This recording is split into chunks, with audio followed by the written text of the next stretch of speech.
J'ai toujours détesté les sous-sols, mais quand on a emménagé dans cette vieille maison, la cave était la seule pièce assez grande pour mon atelier.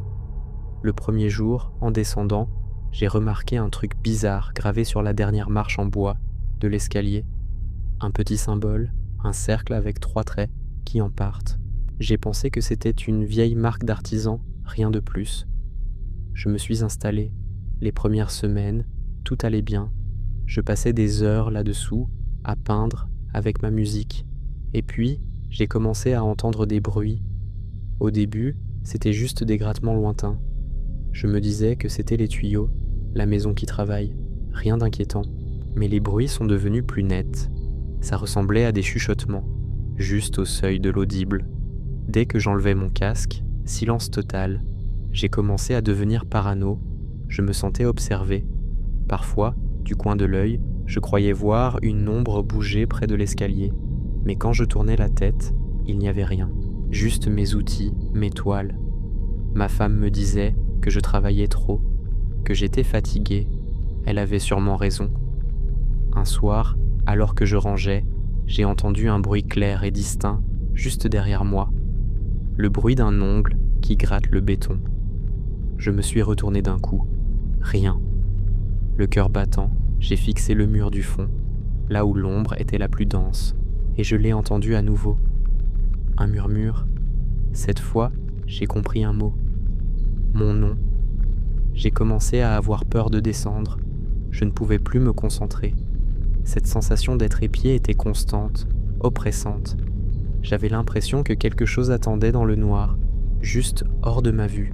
J'ai même installé une petite caméra de surveillance, pointée vers l'escalier pour me rassurer. La première nuit, j'ai regardé les enregistrements. Des heures de vidéos accélérées où rien ne se passe. Juste moi, travaillant, l'air de plus en plus tendu. J'allais abandonner, mais j'ai décidé de laisser la caméra une nuit de plus, pendant que je dormais à l'étage. Je me suis dit que si quelque chose se passait, je le saurais. Le lendemain matin, avant même mon café, j'ai vérifié la vidéo. Pendant des heures, la cave est restée vide et silencieuse. Puis, vers 3 heures du matin, une ombre a commencé à s'étirer depuis le coin le plus sombre. Elle a glissé sur le sol, lentement, jusqu'au pied de l'escalier. Elle n'avait pas de forme humaine, c'était juste une tache d'obscurité plus profonde que le reste. Mon sang s'est glacé quand j'ai vu l'ombre s'arrêter sur la dernière marche.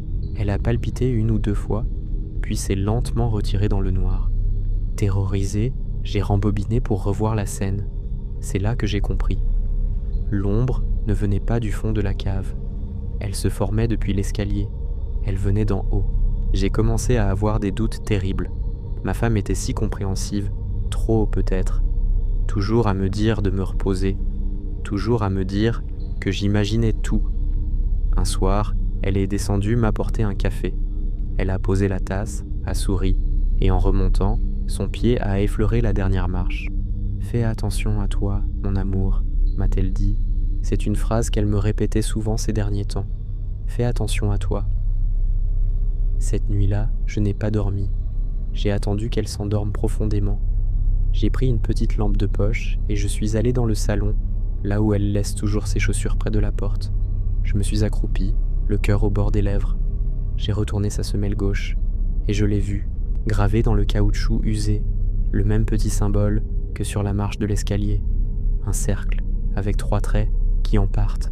J'ai tout compris. La chose dans la cave ne m'attendait pas. Elle attendait qu'elle vienne la chercher. Ce n'est pas la cave qui est tentée. La chose la suit, elle, et chaque nuit, elle descend dans le noir pour lui parler. « Fais attention à toi », qu'elle me disait. Ce n'était pas un conseil, c'était une menace. Elle ne voulait pas que je découvre qu'elle n'est jamais seule. Et maintenant, je suis là, dans le noir, à l'étage, et je l'entends descendre les escaliers. Mais cette fois, je sais que ce n'est pas pour moi qu'elle descend. Et je me demande ce qu'il se passera quand elle saura que je sais. Je crois que j'entends la porte de la cave qui grince. Elle remonte, et elle n'est pas seule.